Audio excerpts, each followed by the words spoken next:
Sanjay ji, PM ने Japan में बहुत बड़ी स्पीच दी है। उन्होंने कहा है कि विरोधी पता नहीं क्या क्या कह रहे हैं, पर इससे बहुत बड़ा फायदा हुआ है। तो आपका क्या रिएक्शन है? देखिए, फायदा किसका हुआ है? फायदा हुआ है भारतीय जनता पार्टी के नेताओं का, जिन्होंने काला धन जमा कर रखा था। फायदा हुआ है सुखबीर बादल जैसे लोगों का, जो मोदी जी के करीबी है और जिन्होंने पैसा, काला धन, अंबानी का, शरद पवार का, येदियुरप्पा का, भाजपा के नेताओं का। और ये मैं ऐसी बात नहीं कह रहा हूं, इसका प्रमाण दे रहा हूं पंजाब का ही। ये संजीव कंबोज नाम का व्यक्ति है, भारतीय जनता पार्टी का कन्वीनर है लीगल सेल का, पंजाब का। 6 नवंबर को इसके पास 2000 की नोटें आ गई थी, उसकी गड्डियां आ गई थी। ये कहां से आ गई? और ये कह रहा है, मोदी जी ने आज कहा ना, मोदी जी ने अपने बयान में कहा कि कानो कान किसी को खबर नहीं थी, इसको गोपनीय हमने रखा, गोपनीय रखना था। मैं उनसे पूछना चाहता हूं, आपके इस नेता को 6 नवंबर को ये 2000 की गड्डियां और 2000 की नोट कहां से मिल गई? इसका मतलब अब समझ में आ रहा है देश को कि सुखबीर बादल जो तारीफ कर रहे थे, शरद पवार जो तारीफ कर रहे थे, येदियुरप्पा जो तारीफ कर रहे थे, वो क्यों कर रहे थे? जितने भी मोदी जी के करीबी लोग हैं, जितने भी भाजपा के लोग हैं, जितने भी काला धन के व्यापारी हैं, काला धन रखने वाले लोग हैं, उनका रुपया तो आपने ठीक कर दिया। अब देश की जनता को आपने इस संकट में डाल दिया कि बच्चों के दूध के लिए लोगों के पास पैसा नहीं है। परिवार में अगर कोई बीमार है तो उसका इलाज कराने के लिए पैसा नहीं है। कुशीनगर की बैंक के सामने महिला की मौत हो जाती है, हैदराबाद में महिला की मौत हो जाती है, कानपुर में 2 लोगों की मौत हो गई, फैजाबाद में एक व्यापारी की मौत हो गई, उत्तर प्रदेश के अंदर लोग मर रहे हैं। करोड़ों लोग बैंकों और एटीएम के सामने लाइनों में खड़े हुए हैं और मोदी जी कह रहे हैं कि काला धन वाले लोग परेशान हैं। ये काला धन वाले लोग हैं, इनकी ओर मोदी जी की निगाह नहीं जा रही है। बहुत अफसोस के साथ मुझे ये कहना पड़ रहा है कि देश के प्रधानमंत्री जनता की समस्याओं से कट चुके हैं, उनको देश की पीड़ा नहीं दिख रही है और ऐसे मौके पर भी वो इस प्रकार की टिप्पणी कर रहे हैं कि सिर्फ और सिर्फ चंद लोग, कुछ लोग, काला धन वाले परेशान हैं। आपको लगता है ये जो लोग लाइनों में खड़े हैं, लंबी लंबी कतारें लगाए हुए, इनकी पीड़ा नहीं, ये इस माँ, ये काला धन रखने वाली माँ है, इसकी पीड़ा नहीं दिख रही है उनको। ये जो महिला रो रही है, ये काला धन, ये अंबानी है, ये अडानी है। आप मोदी जी ने क्या कहा था? मोदी जी ने कहा था कि देश के बच्चे बच्चे को पता है काला धन कहां है। ये मोदी जी का बयान है, मेरा नहीं है। ये 22 दिसंबर 2013 को मोदी जी ने कहा, देश के बच्चे बच्चे को पता है कि काला धन कहां है। काला धन स्विट्जरलैंड की बैंक में है। ये मोदी जी का बयान है 22 दिसंबर 2013 को। मैं पूछना चाहता हूं प्रधानमंत्री जी, अगर देश के बच्चे बच्चे को पता है और हम सब ये जानते हैं कि काला धन लाखों करोड़ रुपए स्विट्जरलैंड की बैंक में जमा है, तो वो काला धन लाने के लिए अब तक आपने क्या किया? आपकी सरकार ने क्या किया? पनामा पेपर लीक्स की रिपोर्ट है आपके पास, उनके खिलाफ आपने क्या किया? आपने विजय माल्या 9000 करोड़ रुपए देश का लेके भाग गया, उसके खिलाफ आपने क्या किया? ललित मोदी विदेशों में बैठ के आपको चिढ़ा रहा है, उस पर आपने क्या कार्रवाई की?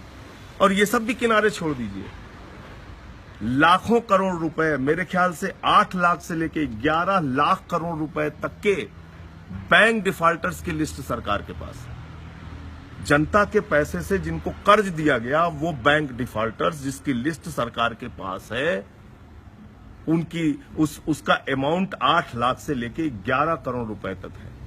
और उनकी सूची मैं बता देता हूं। आपको लगता है 1,13,000 करोड़ रुपए अंबानी का बकाया है, 90,000 करोड़ रुपए अडानी का बकाया है, 96,000 करोड़ रुपए एसआर ग्रुप का बकाया है, 70,000 करोड़ रुपए जेपी ग्रुप का बकाया है। ये जो हजारों लाखों करोड़ रुपए बैंक के डिफॉल्टर्स हैं, जिन्होंने पैसा नहीं जमा किया देश का, उनकी प्रॉपर्टी आप क्यों नहीं कब्जा करते? उनके फैक्ट्रियां क्यों नहीं कब्जा करते? उनके ऊपर कार्रवाई आप क्यों नहीं करते? उनकी बिल्डिंगें क्यों नहीं कार्रवाई करते? आप उन पे कार्रवाई नहीं कर रहे हैं। आप किस पे कार्रवाई कर रहे हैं? आपने कुशीनगर की एक गरीब महिला को मार दिया। आपने मध्य प्रदेश में एक व्यक्ति को अपनी मां की लाश टायरों पे जलानी पड़ी क्योंकि उसकी मां के लिए अंतिम संस्कार की सामग्री नहीं मिल रही थी।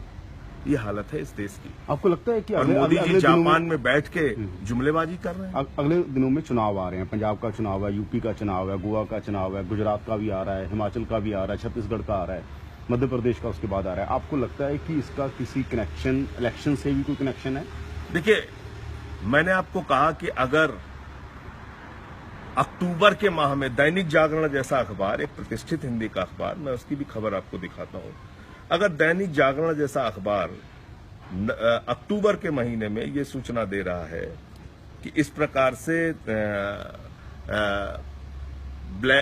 2000 की नोट आ रही है, इसका मतलब उत्तर प्रदेश में तो लोगों को पहले से पता था, उसकी जानकारी थी, उस पर कार्रवाई नहीं हुई, उस पर कार्रवाई नहीं हो रही है।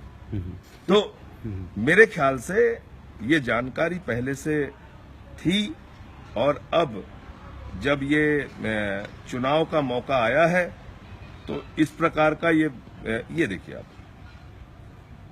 ये कब की खबर है? ये 27 अक्टूबर 2016 की खबर है। और ये खबर क्या है? अब आएगा 2000 का नोट। ये कब की खबर है? अक्टूबर माह की खबर है, 16 में, 2016 अक्टूबर माह की खबर है। कैसे पता था इस अखबार को? दैनिक जागरण जैसे हिंदी के प्रतिष्ठित अखबार को पता था, उसमें खबर है कि 2000 की नोट आएगी, तो भाजपाइयों को नहीं पता था। मैंने आपको एक भाजपा नेता का दिखा दिया प्रमाण। तो भाजपा के जितने नेता उत्तर प्रदेश में क्या कहीं भी रहे हों, इनका कालाधन सफेद हो चुका है। शरद पवार, सुखबीर बादल, जितने बड़े काले धन के काले कारोबारी थे, उनका सबका कालाधन सफेद हो चुका है।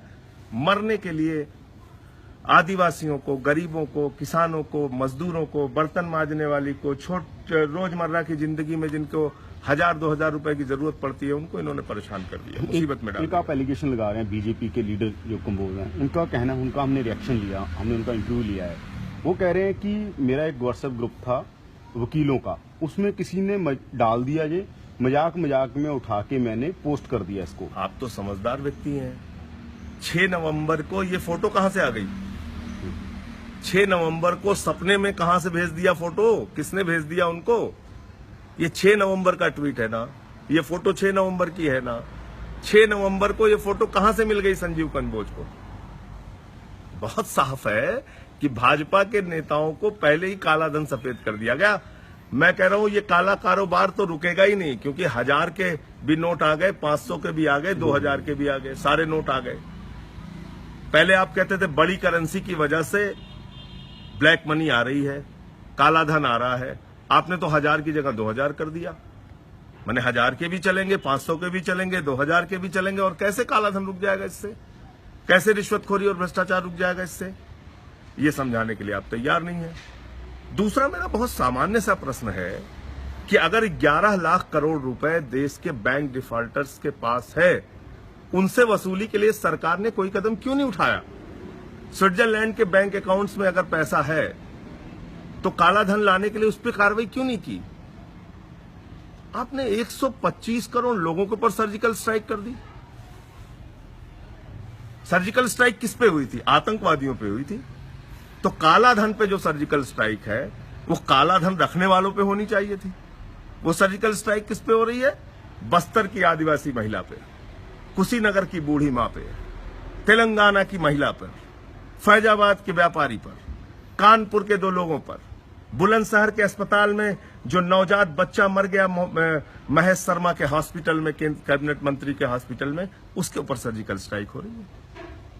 आपने देखा किसी बड़े पूंजीपति या व्यापारी को आपने देखा लाइन में लगते हुए? आप चले जाइए, देख लीजिए। तो इस देश के करोड़ों लोगों को मोदी जी के इस फैसले से कष्ट मिला है, पीड़ा मिली है, मौत मिली है, और बदले में अभी भी इस प्रकार से क्रूर हमारे शासक हो गए हैं कि वो जापान में बैठ के मजाक उड़ा रहे हैं, जुमलेबाजी कर रहे हैं, और ये कह रहे हैं कि सिर्फ और सिर्फ काला धन वाले परेशान हैं, गरीब आदमी बहुत खुश है इस फैसले से। Thank you.